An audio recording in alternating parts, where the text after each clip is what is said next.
Hola chicos, mi nombre es Andreina Herrera, soy preparadora ad honorem de la Cátedra de Inmunología y hoy estaremos hablando sobre el VIH. El VIH o virus de inmunodeficiencia humana es clasificado como como una inmunodeficiencia adquirida y está causada por el virus del VIH tipo 1 o tipo 2. Y la etapa final de esta enfermedad es conocida como el síndrome de inmunodeficiencia adquirida o SIDA. En cuanto a su transmisión, hay diversas formas en las que este puede transmitirse de persona a persona, ya bien sea de forma vertical, parenteral, transfusional, la leche materna o a través de los fluidos sexuales. Entonces, ¿qué cosas podemos encontrar en una persona que esté infectada de VIH? Lo que podemos encontrar es linfopenia, es decir, una disminución en la concentración o en la cantidad de linfocitos, ausencia de su proliferación, anergia celular, que la estaremos conversando un poquito más, y enfermedades oportunistas, como por ejemplo tuberculosis o neumonías por Pneumocystis jirovecii, que es un hongo.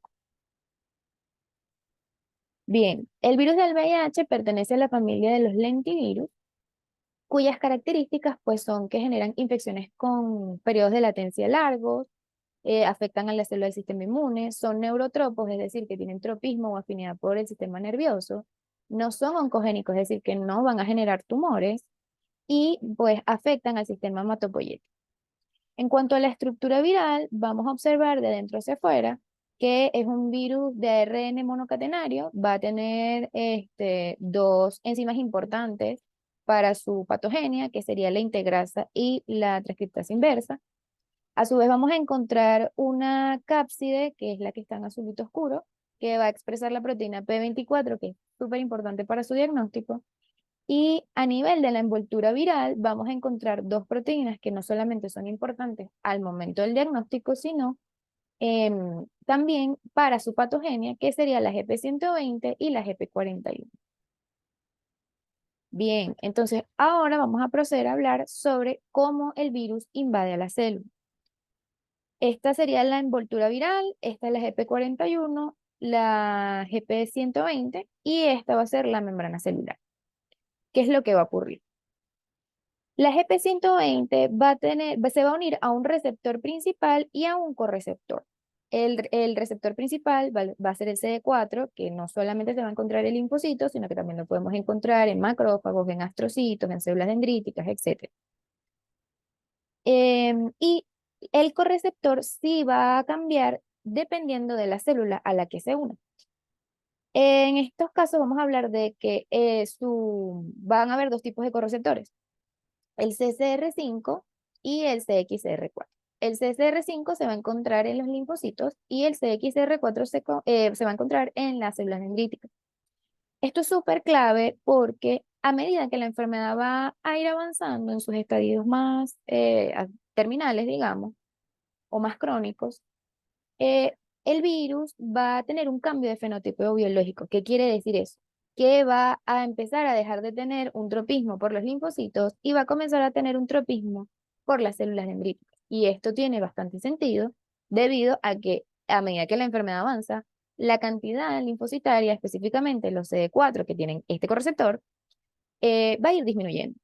Entonces, el virus cambia de fenotipo biológico o de fenotipo celular y empieza a tener más tropismo por las células dendríticas. Y esto a la larga va a generar anergia celular, recordando que una célula dendrítica que no esté activada, pues no puede activar otras células. Y en este caso, lo que favorece, o sea, lo que va a hacer el virus es destruir o favorecer la destrucción de las células dendríticas y por ende, al haber menor cantidad de las mismas, pues también es una forma de generar anergia celular. Bien, entonces, en un principio, la GP120 se une al CD4, esta unión va a favorecer a cambios estructurales y conformacionales en la GP41. Estos cambios conformacionales en la GP41 favorecen a que también la GP120 se una a su correceptor. Y vean acá cómo cuando ocurre esta unión, la GP41 está muchísimo más cerca de la membrana celular y de hecho ella tiene un sitio de fusión en la membrana. Esto va a permitir entonces que la GP41 haga un poro de fusión a través del cual va a pasar el genoma viral. Una vez que ocurre este traspaso, em, la transcriptasa inversa va a empezar a producir ADN viral a partir de ARN viral y este ADN viral pues va a unirse a un complejo de proteínas que lo va a traslocar al núcleo celular. Y la integrasa, ¿verdad? Va a favorecer a que ese ADN viral se una al ADN celular y entonces permitiendo así que, bueno, cada vez que se replique la célula, se va a replicar el ADN viral. Bien, ahora vamos a hablar sobre el curso clínico de la enfermedad. Vamos a tener tres fases, una fase aguda, una fase sintomática y una fase de SIDA, que digamos que sería la fase terminal.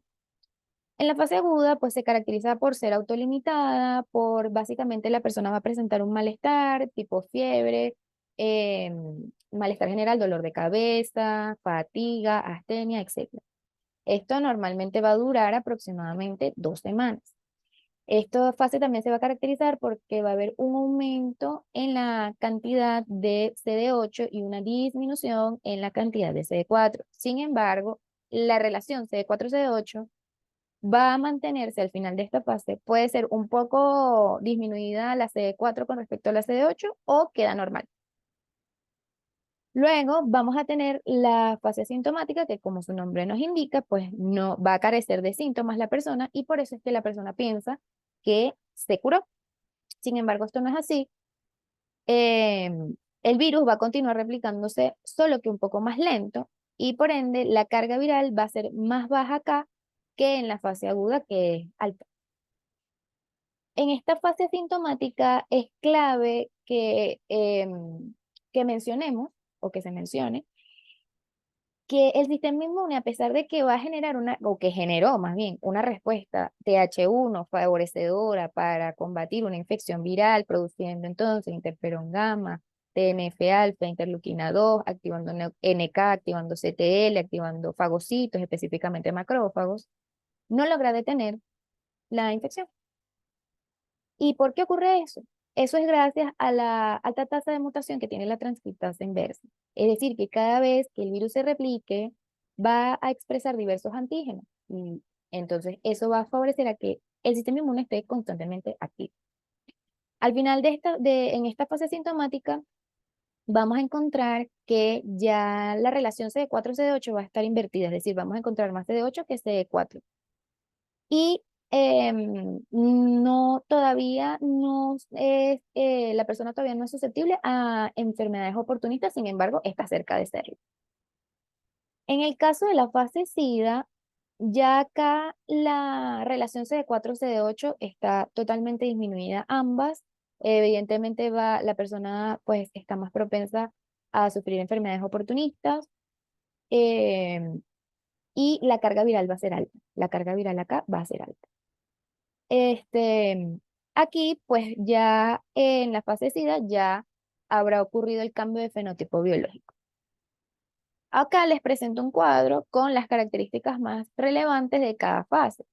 De nuevo vamos a repasar que la carga viral en la fase aguda es alta, en la fase de latencia o asintomática es mediana y en la fase de SIDA es muy alta. La cantidad de CD4 va a ir disminuyendo desde la fase aguda hasta la fase de SIDA. En el caso de la CD8, al principio aumenta, luego puede quedar normal o bajo y al final está bajo. La relación CD4-CD8 vamos a tener que en un principio puede quedar normal o puede quedar invertido. Invertido es que va a haber más CD8 que CD4. Ya en la fase crónica va a estar invertido y en la fase de SIDA ambas dos van a estar disminuidas. Gracias a que, bueno, CD4 y CD8 están disminuidas, esto es un factor primordial para que ocurran las enfermedades oportunistas.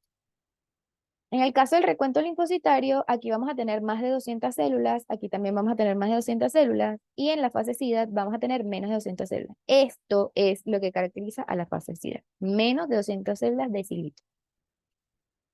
En el caso de las infecciones oportunistas, aquí en la fase aguda es bajo, aquí en la fase de latencia, al final se vuelve alto y bueno, en la fase SIDA es alto.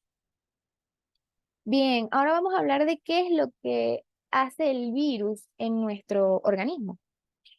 En un principio, como es un virus, va a infectar a las células y va a favorecer a que éstas sean destruidas, ya bien sea por opsonización, puede ser por fagocitos, entre otros, por NK, por CTL, etcétera. Luego vamos a tener una disminución de la vida media.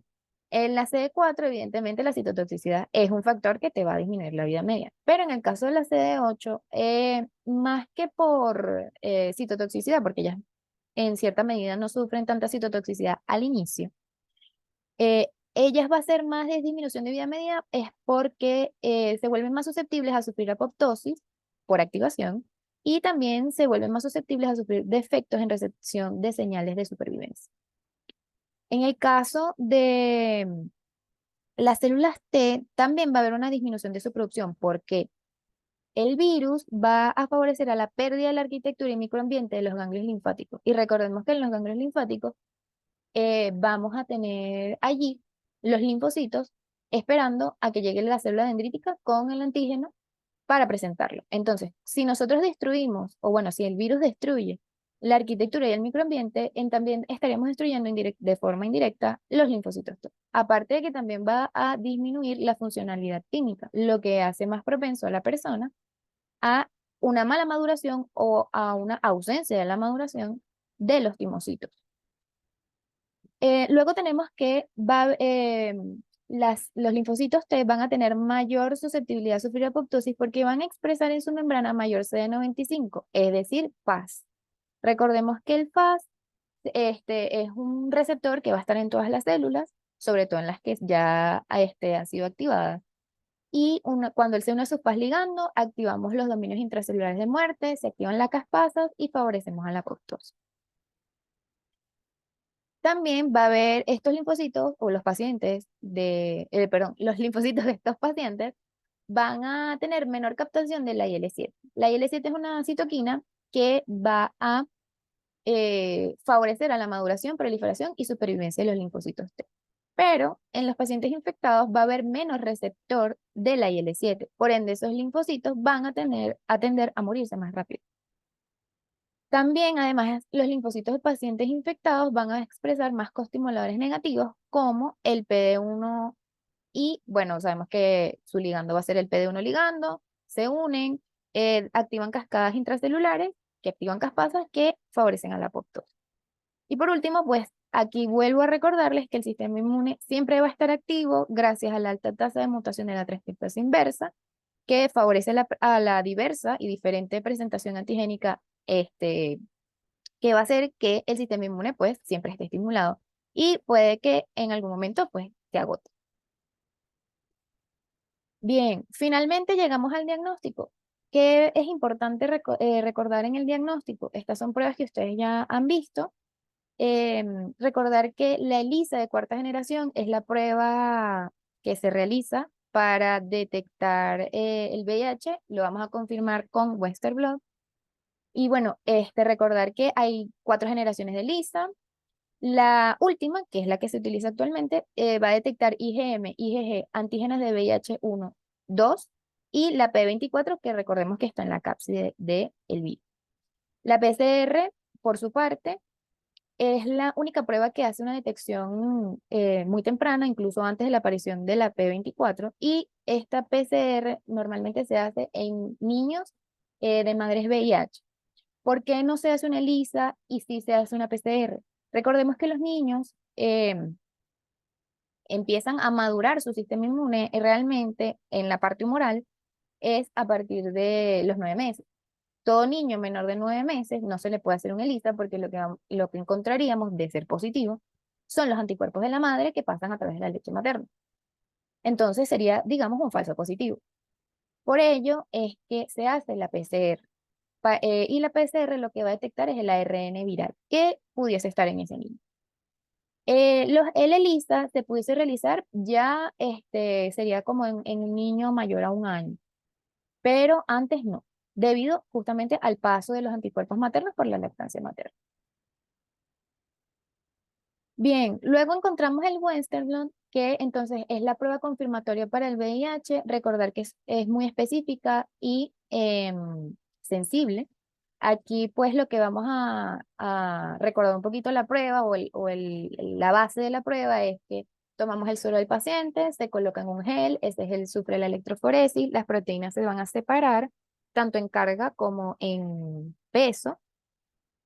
Y luego ese gel lo vamos a pasar a un papel que va a tener las proteínas específicas que queremos buscar para diversas enfermedades. En este caso del VIH, en el papel de nitrocelulosa vamos a encontrar es la GP120 y la GP41. Si en ese suero que está en ese gel hay anticuerpos contra estas proteínas, se va a formar un inmunocomplejo en el papel, que posteriormente se evaluará con un control positivo y negativo. En caso de ser positivo, pues encontraremos que se va a hacer una banda negra en el lugar de esa proteína, en donde está la GP120 y donde está la GP41. Por último, pues vamos a encontrar la citometría de flujo. Recordar que la citometría de flujo pues, es una prueba que nos permite estudiar poblaciones celulares específicas y pues se basa en también un poco en la inmunofluorescencia. Esto pues nos va a permitir evaluar la cantidad de CD4 y CD8. Recordemos que los porcentajes que nos dé la citometría de flujo no son eh, la cantidad de células definitorias, sino que hay que hacer una hematología y hay que multiplicar la cantidad de células que te dé la hematología por el porcentaje que te da la citometría de flujo, y eso es lo que te va a ti a decir y te va a permitir evaluar si la persona está en SIDA o no. Entonces, gracias a esta prueba, tú vas a poder decir si tiene más de 200 células de cilitro o no. Y bueno, nuevamente la PCR, que ya conversamos sobre esto. Gracias por su atención.